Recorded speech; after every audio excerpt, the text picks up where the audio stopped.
Jim Shaw, publisher of the Lexington Times and chairman of the board of LexMedia. Welcome to another segment of Coffee with the Candidates. We're so pleased to be able to bring you this series so we have an opportunity to introduce you, the voter, to the folks who are seeking public office in Lexington. I'm pleased to have my old friend Joe Pato here with us today. Joe is a four-term member of the select board, so running for his fifth term, and I guess he started back in 2013, which, you know, when you think about it, it's not that long ago. It's just, you know, you've been such a fixture in town politics that it's a good thing because there's consistency. I think there's value in consistency.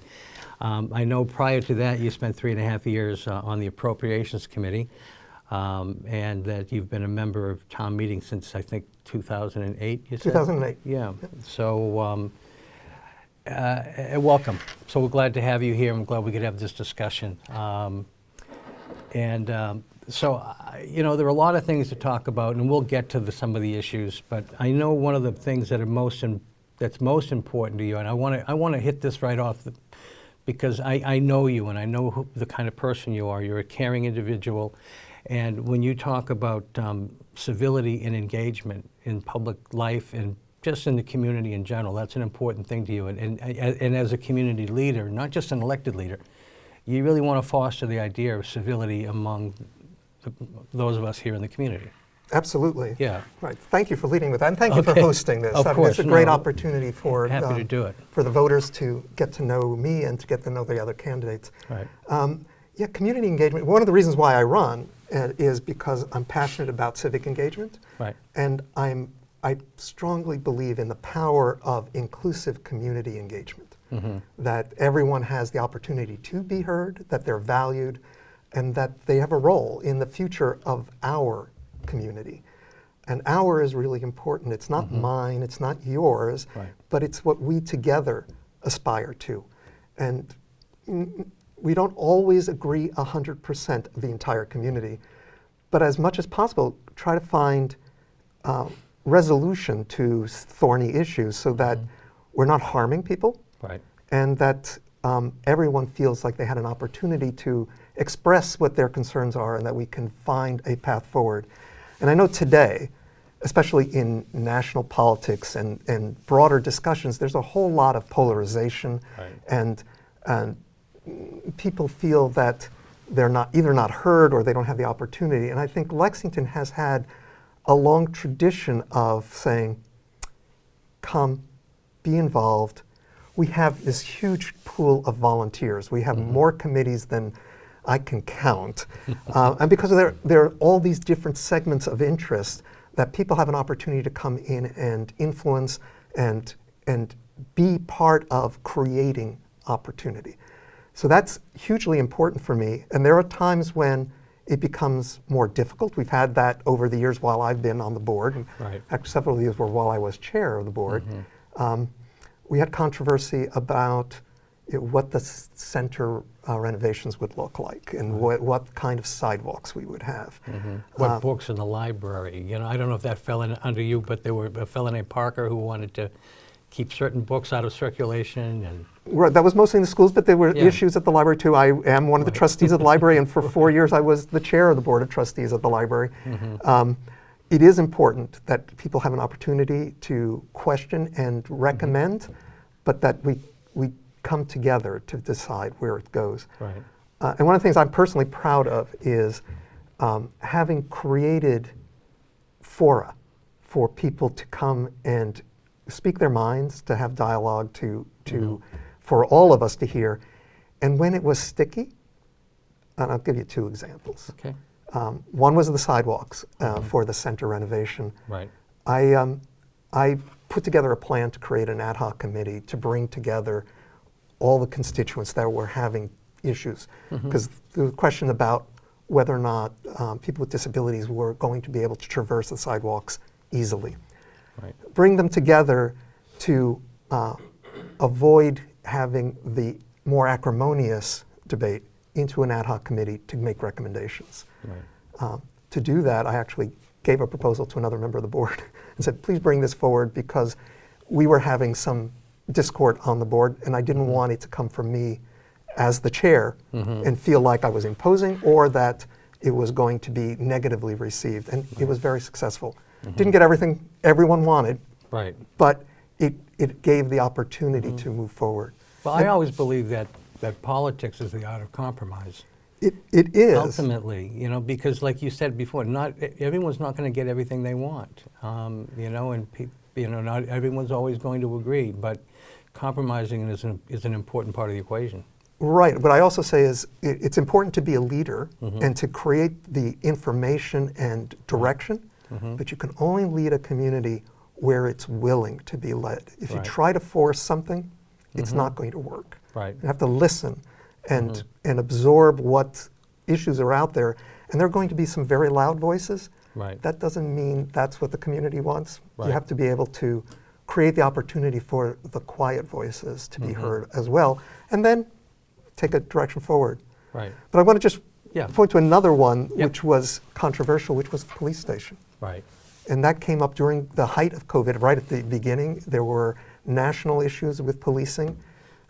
And one of the things that I suggested, and then Doug Lucente and I together did, was go out to about 25 to 30 different organizations, ethnic groups, social groups, to say, here's what we're planning to do.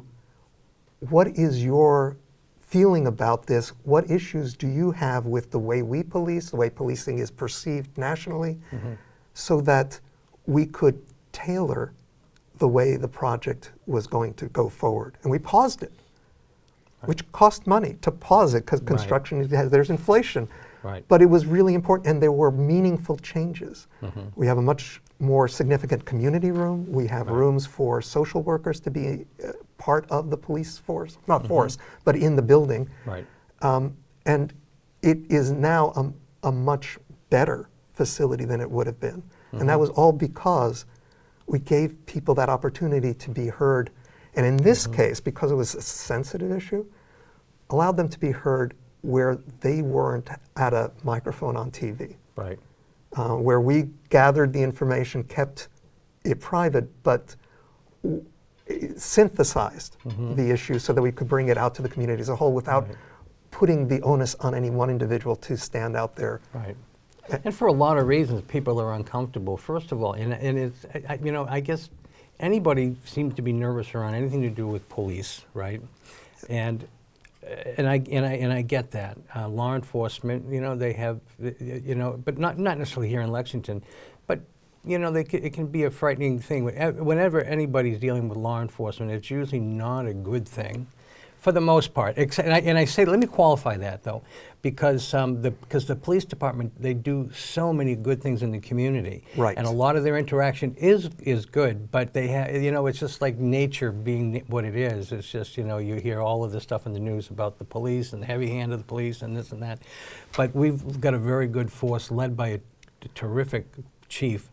But let me just congratulate you on that, because I toured the facility a couple of times. I was there the day they cut the ribbon with you, and I was so impressed. The community rooms, those other rooms that you're talking about, giving people room to breathe inside, you know, and making, you know, and it was made clear to me that respect was an important part of the process for them, even because they recognize people coming in, whether they're, you know, coming through the front door or the back door, people deserve respect. There are circumstances that sometimes put people in a position where they wouldn't normally be.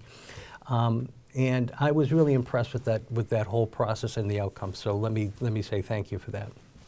Yeah. You're welcome. Okay. Thank you. But I don't know if, I didn't mean to cut you off, but I didn't know if there's anything you wanted to finish with that. But no, I mean, I think that you captured the important notions here, is that it's inclusivity for the community, the opportunities, the respect for the individual. And this should apply to everything we do. And these are characteristics that I think are essential for a good select board member. Because we're a collaborative body. No one of us is the king. You can't turn around and say, this shall happen. What we do is make sure we are articulating what we hear from the community, discuss it, create clarity as much as possible to avoid there being misinformation, fear, so that as an individual member of the board, the ability to listen, the ability to synthesize, the respect for all of our residents, our staff, and each other, so that we have constructive resolutions for difficult issues. Right, and we're very fortunate. We have good people. You know, when we point to different department heads like Dave Pinsonol and others. I mean, they all again respect one another. They work well together, whether it's human services, and I would put our human services up against any community. We work closely with them with the paper because we have our section, Senior Matters and Family Matters, and both of those sections we work hand in hand with the Human Services Department. So we see up close the good work that they do. But all of that comes from good leadership, folks like you that have been at the forefront making sure these things happen. You mentioned something about the number of committees we have and the volunteerism. That's reflective of the kind of community we are. I remember having lunch with Jim Malloy not long after he arrived, and his head was spinning. And I said, "What's the matter?" He goes, "I came from a community with like 7 committees." His previous position, and he said, "It's going to take me a while to get my head around this." He said, "But you know, it just makes me think about what a great place Lexington is." So it is, and the resources that these volunteers are providing us, we would never be able to afford. Professional assistance in all of these areas, and we have very high quality volunteers. So I am always awed and appreciative. I remember when Norm Cohen decided he wanted to run for the Board of Selectmen, and I thought to myself, we have paid this man and his firm a lot of money over the course of the years, you know, to give us advice and counsel on how to run a town, right? And here he wants to serve on our board. Hire that man. You know, I felt so strongly about that. I mean, this is a no-brainer. But you know, Norman was a tremendous town council, and then chair of the board and member of the board, and was a mentor to me as I joined the board. It was very He's a mentor to me too. You know, I serve on the Brookhaven board, and he and I are on that board together, and he's still out mentoring, which is a good thing. So let's shift the conversation a little bit. You know, actually, before we back entirely out of that, DEI, is a concept. It kind of dovetails to what you're talking about. You know, we're not giving up on our commitment to DEI in Lexington, are we? Not at all. I mean, I know that the national dialogue has somehow created a negative association with DEI, but let's think about what DEI is. Diversity. We are a community that is amazingly diverse on ethnicity, national origin, religion, a wide variety of dimensions, and it creates value for us. Inclusion is all about making sure that everyone has an opportunity to be heard and be part of the process. That's a core value for us. And equity. Equity is about making sure that when we create systems and any program we're bringing forward, we're making sure that the community as a whole can participate. Right? You know, we care about people who have difficulty in a particular way of interacting with us, and make it so that their barriers aren't there. And most of the time, it's just a matter of thinking in advance of how does everyone have access to this service, and making sure that we make it easy for that universal access, as opposed to not spending the time to think about it. So I believe this to be a core value. There's a lot of ways for us to accomplish it, and I know that one of the issues is we have a DEI director. We've had 2 people who've served in that role, and at the moment it's empty. And in part because we've created a very challenging role. It's both inward focused to make sure that our staff are provided with tools to address the community as a whole, and it's also outward facing to how do we make it so that our diverse constituents are being served well and interact well. And it really wasn't a no-win job the way it was described. So what our new town manager is doing is spending the appropriate time to redefine the position so it will be successful. And I applaud him for doing that, and he's doing that based on a lot of interactions we've had with the community. Well, I'd like to think about, when you think about DEI as a concept, Laurie, my wife Yes. Laurie, we were talking, she's been away, and we were talking on the phone this morning, and she was quoting John Adams this morning. I love to have these historical conversations with Laurie, and she was talking about something that was that sort of brings into focus everything that we're dealing with, particularly on the national level today. But then when you think about the concept of DEI, it's really a reflection of what it's not really a new concept, because when you think of the Constitution, I mean, it really reflects the language of the Constitution. So it's something that we've been trying to achieve for a long time. It's just been sort of reclassified, and I don't know, am I wrong? No, I agree with you. And I think there are buzzwords that appear and labels, and to me it's, people talk about performative behavior, which is doing something so that it appears. I'm not interested in that. I'm interested in us at the core, actually treating each and every one of us as individuals with respect. And that's all that DEI is and should be. Well, and people will say, well, they would like to tie it to affirmative action and all this. And I remember Thurgood Marshall even saying one time that, on the High Court, saying that he wasn't sure about affirmative action as a concept. He said, but until something comes in that will help us achieve this, I'm going to continue to vote for it. But they try to make it sort of tie it into some negative connotation, that it's one-sided, and it's not. It really is about inclusion, and I don't want to spend our time talking about that, but I appreciate the fact that the town is still focused on that. That's a good thing. Let's talk a little about economic growth, and with that we'll talk a little bit about MBTA housing, the MBTA housing policy, and how that all plays in. So you've been focused a lot as a leader on the select board, focused on economic growth, opportunities, developing tourism, and other resources that we've had in Lexington that have really helped to stimulate our local economy. So in terms of economic growth, where do you see, where have we come from, where are we going? And then maybe we can sort of somewhat tie it into the question of MBTA and housing opportunities. Great, we can be here for 2 days, right? We'll add a few extra minutes on the end. So economic growth is essential for us, because we have a lot of challenges in front of us with regard to building out capacity in our schools and the like. But economic growth is in multiple dimensions, and I'll talk about each of them a little bit separately. One is sort of large-scale revenue coming from our industrial and manufacturing sector, and that's typically out on Hartwell Avenue, Hayden Ave, Spring Street.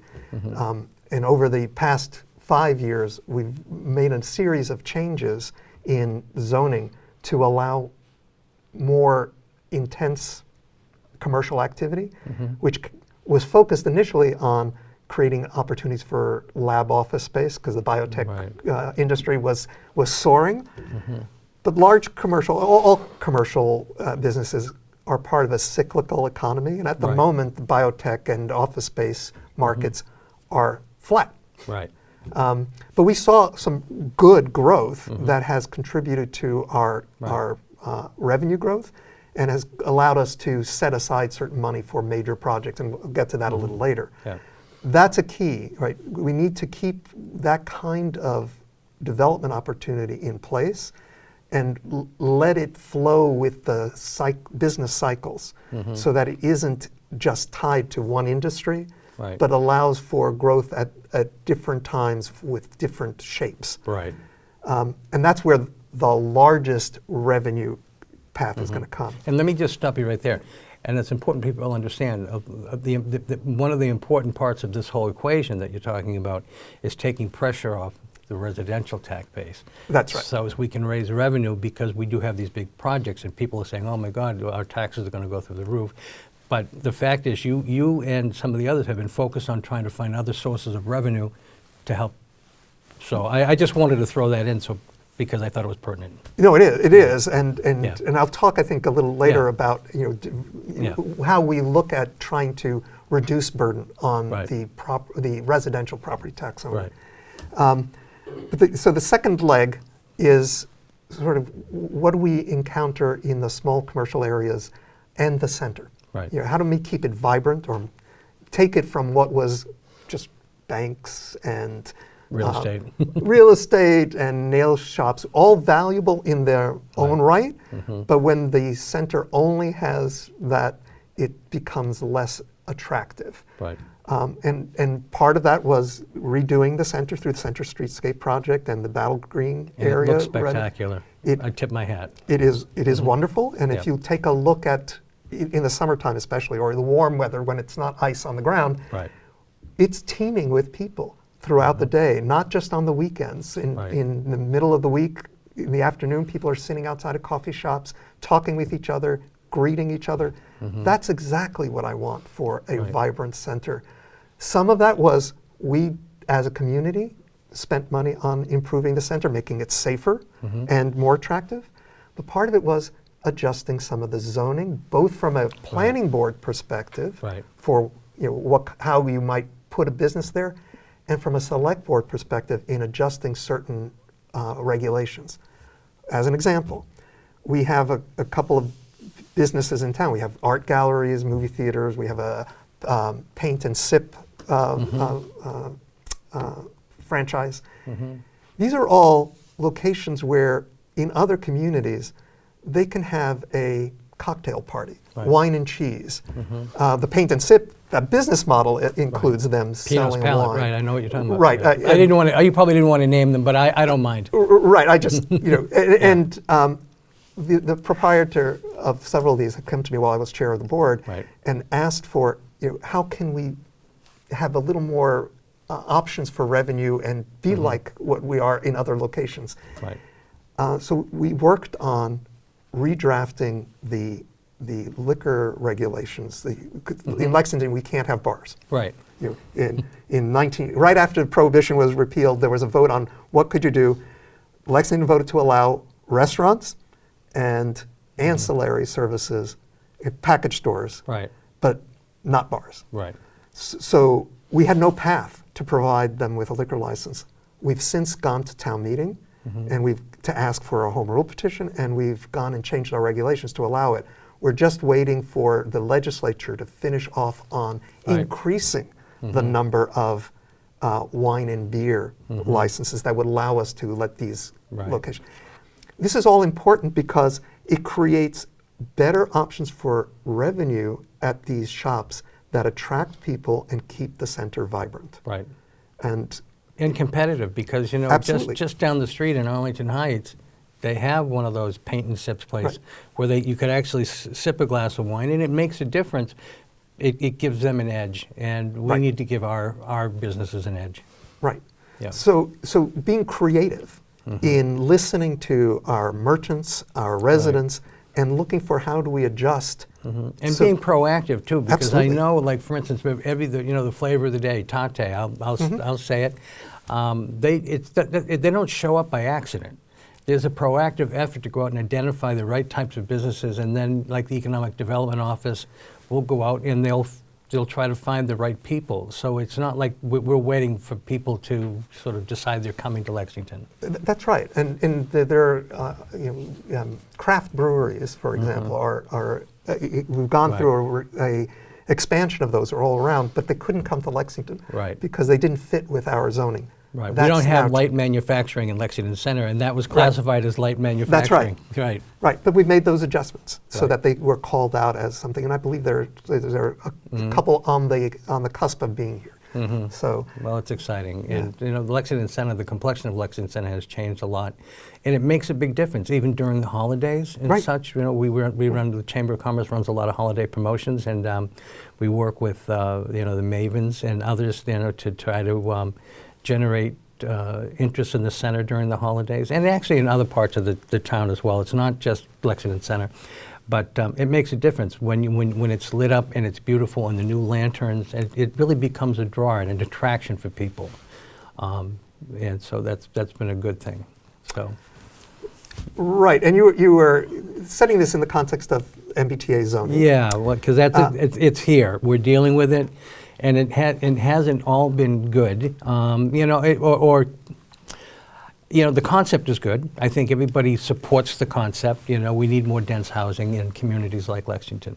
But how do we get there? And did we bite off too much in the beginning? I don't know. I'll throw that to you. So I think that there were several things we were trying to do, right? And I'll start by saying, right now, we need to make adjustments to slow things down because we were receiving more proposals than expected by a significant amount. What we have on the table right now, I don't worry about particularly. I don't want to comment on any individual project, whether or not it would be nicer if it did something a little different. But in the aggregate, people are really concerned about the number, and I'm not worried about the number of what's there and what's likely to be in the short-term addition. But if we were to see this continuing year after year, that would be a problem. So it is absolutely appropriate right now to reconsider and slow things down. But we adopted this zoning not just because the state created a mandate for us to do so.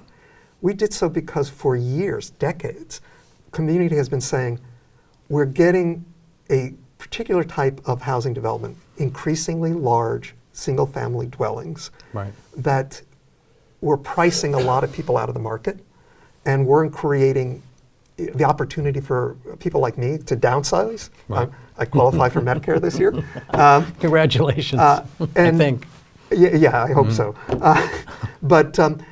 So there was a lot of requests in the community to say, create the opportunity for a wider range of housing, housing which is close to walking distance to retail shops and restaurants, mass transportation, the bus service that we have, and is a variety of ownership or rental, flats so that you have elevators and don't have to worry about upkeep, et cetera. The zoning that was enacted was responsive to that. It was part of what was in the comprehensive plan that was developed over 5 years of community engagement. We never expected that other communities would be so resistant and developers would focus on Lexington as the location where they could go. So slow things down now, but remember that part of this was also to create vibrancy in a variety of our small neighborhood commercial areas. East Lexington, where I live, Merritt Square, Morningside. Those are all locations that would benefit from that mixed use, residential and commercial. And right now we're probably going to lose some of that in the short term, but I think we have a number of years where we can go back and look at how do we create the right stimulus at the speed we can absorb. So, I understand. And like you said, I mean, people are saying, and I'm not sure that it's accurate to say, like, we instead of doing the 50-acre zoning, we ended up doing 220-something acres. But it still doesn't matter because a lot of even if we reduce that, 70% of the project is still sort of in a condensed area. But that's here and there. I think the concept is a good one, but when you look at it, people are overwhelmed. 1,100 plus units of housing have already been applied for. They're in the pipeline. And it's by right, and there's not much we can do about it at this point in terms of controlling that number. What we need to do, and what you're saying, is control the number beyond that. That's right. I think we need to make adjustments to have better control moving forward. And I think we're taking that time now. There's a special town meeting that will resume on March 17th to address a zoning change. It's in planning board hearings right now, which is also essential because it needs to comply with the law. And it needs to go through all that. And that's why they ended up moving it, because the select board had to deal with it within a certain period of time. But by the time you guys dealt with it, the planning board had not yet dealt with it. And that's why they ended up changing the date of the special town meeting. Yes. So state law requires that town meeting can't address a zoning issue until the planning board has had 60 days to issue a report. I see. But they only received the motion for what the zoning change was in January. So, Right. and they had to, and then they have to post hearing dates and they have to give a couple of weeks of notice. Right. So this is the Right. almost the shortest timeline to take substantive action, but we will. Right. And it's important for people to realize that we don't have to panic. Right. Right. There are deliberative processes where we bring everyone together and make the changes. Right. I'm hoping that, we were talking about, you said at the outset, we don't want to talk about specific developments and all of that, but I will say, and I'll remind you, I'm not running for anything, but I'm hoping in the future we can focus more on affordable housing ownership opportunities, because a vast majority of this is going to be companies coming in, with the larger developments. So some of the smaller developments, the locally developed things, where there's like 30 or so on a particular project, luckily those are home ownership opportunities, and I'd love to see more. I always point to Muzzy as a classic example of what really worked at the time. And I agree with you. I think there's a mixture of rental and ownership, condos and apartments. But one of the things I'm really happy with is that we created an affordable housing trust 2 years ago and began funding it. And one of the things, their objectives right now is to funnel funds into some of these existing proposed developments. Right. Because the MBTA zoning act prevented the town from requiring more than a certain percentage as inclusionary housing, not affordable housing. Right. So it's targeted at 80% area median income affordability. The Affordable Housing Trust is looking to either buy or put money into some of those units to take them from being market rate to being affordable, and to bring them below what that 80% AMI. Right. And that's a great opportunity of increasing the affordable housing stock for real without adding lots more units. It's taking units that are coming in the pipeline and turning them into addressing a different segment of the population. Great. We're getting close to the end, but we can't go without talking about the new high school, because you've played a central role as the selectman representative to the school building committee, and I know there are people who have some concern about where the project is, where it's going, and I just thought I'd give you an opportunity to talk a little bit about that, because I know people are going to want to hear from you on that. So in terms of the project, where it is, the cost, and the need to keep moving forward, because as you said before with the police station, the more you slow the project down, the more expensive it gets, and so moving quickly, but also being fiscally, that was something you said, you want to be fiscally responsible about the whole thing, but you want to make sure we're not just paying for frills. Absolutely. So let me just throw that out to you. Right. So I'll start there. Right. Actually, I'll start saying, where are we in the process? We've just transitioned in November from a conceptual design phase to where the architects are now working on design. And when we made that transition, one of the things I stressed to them, and I believe the entire school building committee agrees, is modest designs. We don't need frills, because this is a very large high school. It'll be one of the largest in the state, because we have among the largest populations for just a single building. Right. And we need to make sure that what comes out of there is something that is sound, is quality construction, is going to last 75 years, but we don't need it to be full of eye candy. Right. Right. It needs to be functional. Right. And it needs to work well. So that's where we are. We expect to see those designs evolve over the next several months to the point where we'll then get real cost estimates. Right. The cost estimates that we've had so far sort of, in my mind, are hopefully setting an upper bound that what is rough construction cost these days per square foot. Right. And the COVID pandemic brought a huge spike in inflation for construction. Right. And what we're seeing, we're not alone. There are other communities in Massachusetts that are about where we are in this process, and they're seeing the same per square foot cost. Right. I have a one-year-old granddaughter in Portland, Oregon. We were out visiting her in just a couple of weeks ago. They're seeing the exact same thing when they're trying to build some high schools, and they're seeing about the same per square foot. They're actually seeing a little bit more, and part of that is both states are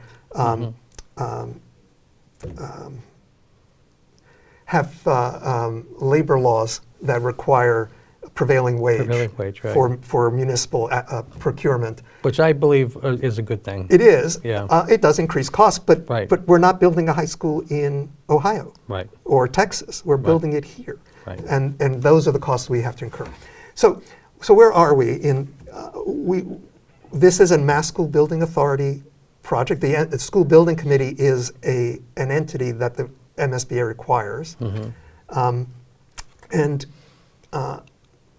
we have reached the point where there is a single concept that is moving forward. There's still going to be adjustments in the design, and there's a butter meetings that are occurring on a monthly basis. There are public fora that occur on a monthly basis for everyone to hear about how the design's moving and to provide feedback. Right. I know there are some people who are asked, why does the school building committee meetings, they only take public comment at the end of the meeting instead of on every question that they're addressing. And that's because we have these forums to take a comment, and then we internalize those concerns and bring them at our meetings. I believe that the project as it's moving forward is the most fiscally prudent project. Of all of the design paths we looked at, including design paths that were brought by citizens, it's the cheapest. It has, it pays attention to safety issues, which are crucial. Then it has elements that the world has changed. I get it. Yeah. Yeah, and Lexington has been lucky, but we're part of the world. And it's the least disruptive to our students. There were compromises made to make it less disruptive to our recreation areas than designs had been. And it's the fastest. So it brings us a design a building that students can move into after about 3 years of construction when they've been in their existing building for the whole time. They haven't been displaced. And then they move to the new building. The old building's torn down and fields are built there. And it is flexible, which is hugely important. It needs to be able to grow, which it has built-in spaces for growing, and it has design space for how you would add on if needed. My hope is that we don't hit the point where we're at 3,300 students, but it can get there. It can get to 3,600 with the added construction. We're going a little long, but this is this is important though. And I'm going to ask you one more question, and you just kind of touched on it. There are people saying that we're building a school that fits a number of folks that we already currently, and are we taking into account the potential for increases in numbers of students? So absolutely, we are taking into account. You need to realize that the current building was designed for 1,800 students, and it's holding 2,400 students. This new building is being designed for 2,395, 2,400 students, but that's 10 students fewer than we have there today. They'll be much better.